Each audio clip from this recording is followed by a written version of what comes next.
Hello everybody.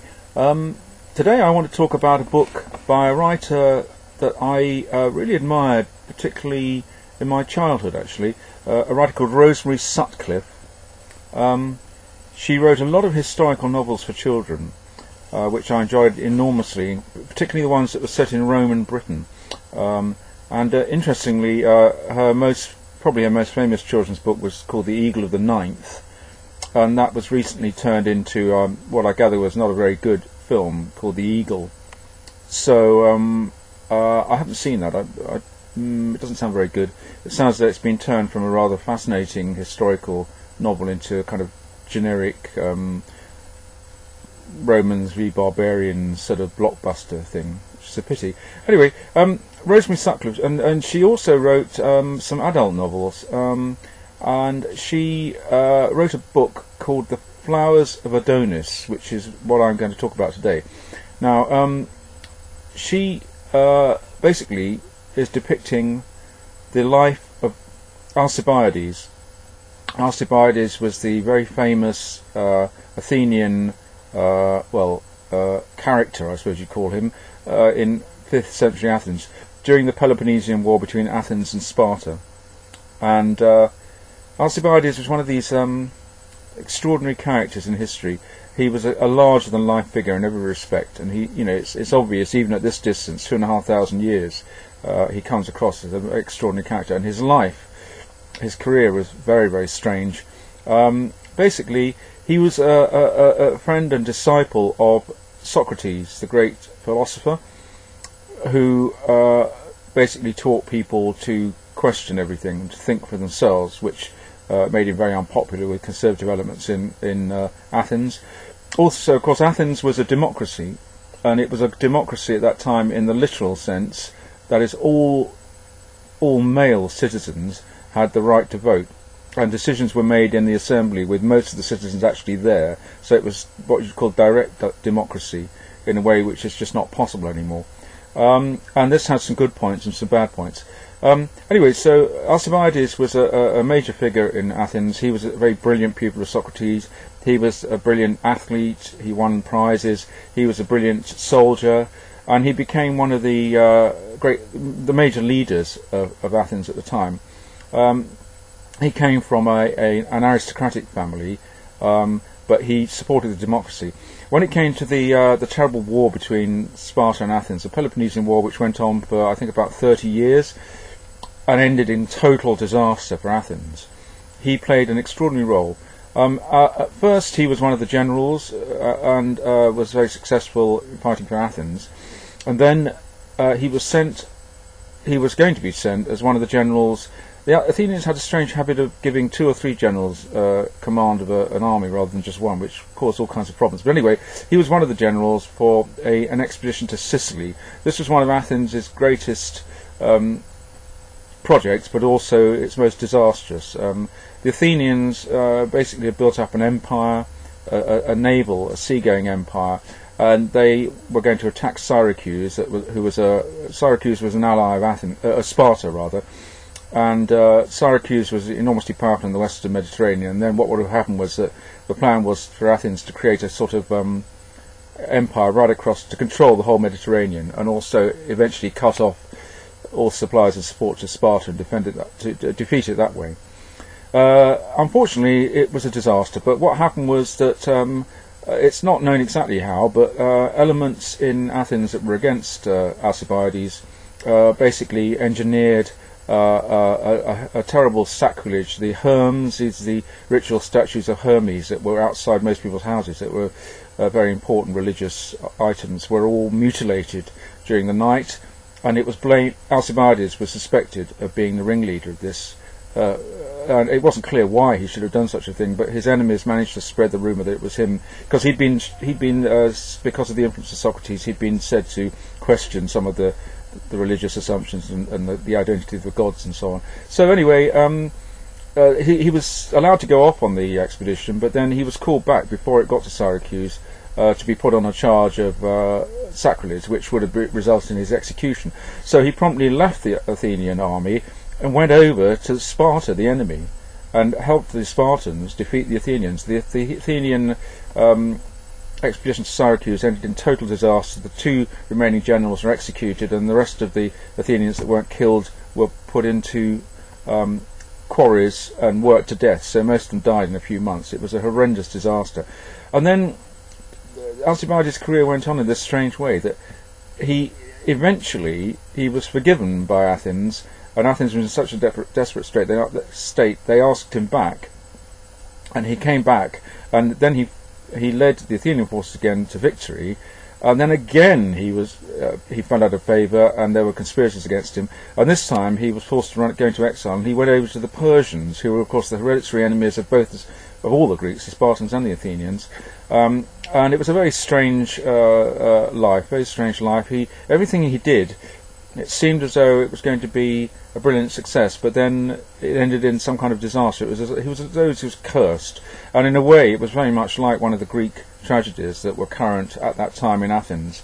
It was like the problem of what the ancient Greeks called hubris, a man trying to aim for too much in this life and trying to emulate the gods and getting destroyed by that.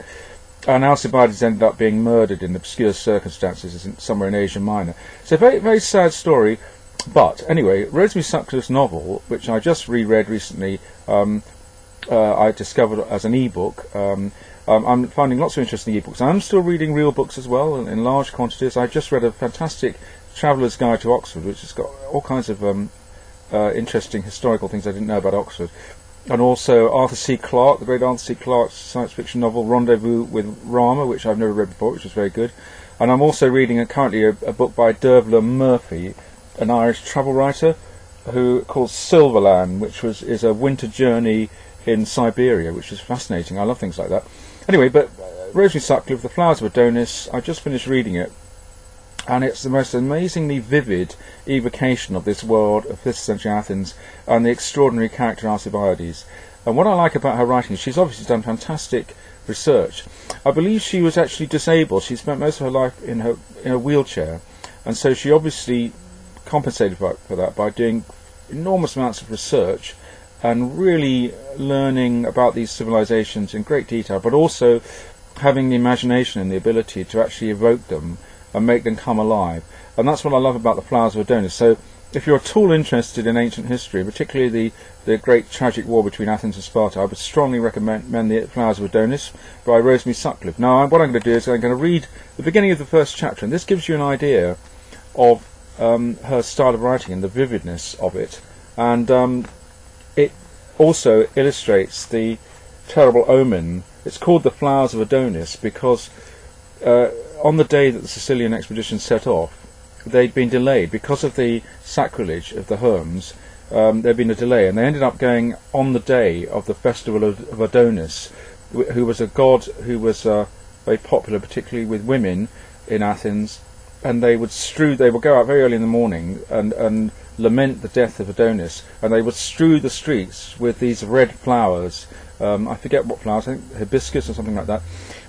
And so the streets were strewn with red, and when the Athenian army marched down to the Piraeus, the harbour, to go to Sicily, they were marching down streets that looked as though they were red with blood, and this was seen as a terrible omen. This is what the first chapter describes. And it's narrated, the book's interesting, it's narrations by various characters, like the citizen, the general, the sailor, etc. It's kind of an interesting way of doing it, rather than just being a general, ordinary conversational novel. So here we are. This is the first part of chapter 1. The citizen.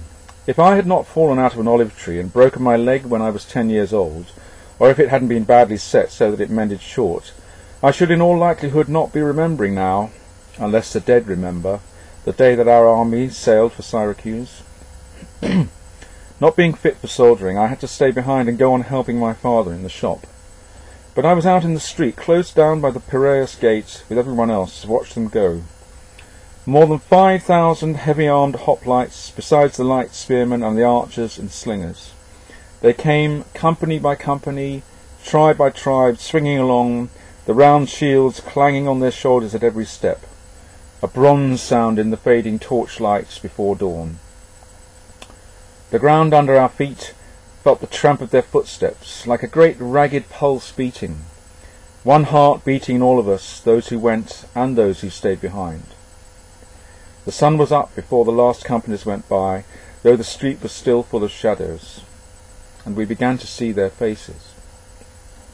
Some were seasoned fighting men, for the council had called up several of the senior classes, but others were my own age, men who had been ephebes doing their national service training only last year, and their faces under the curved bronze crests were alight and purposeful with Alcibiades' dreams that we all thought were our own.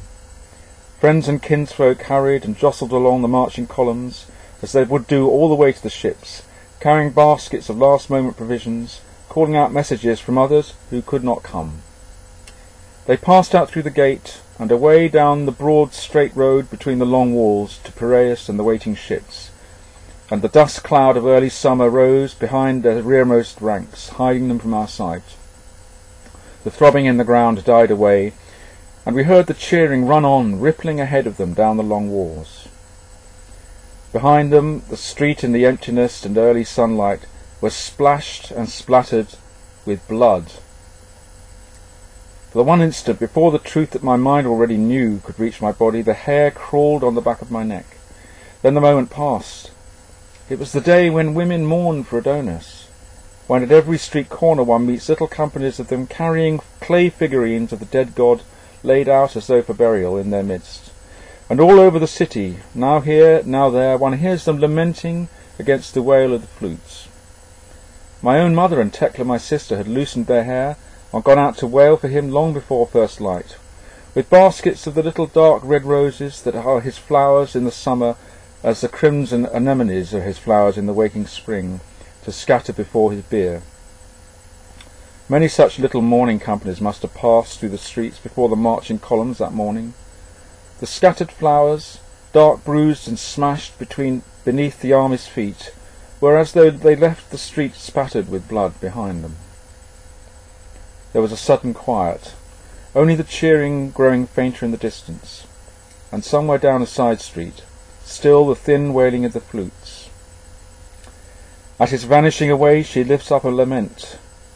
O my child, at his vanishing away she lifts up a lament.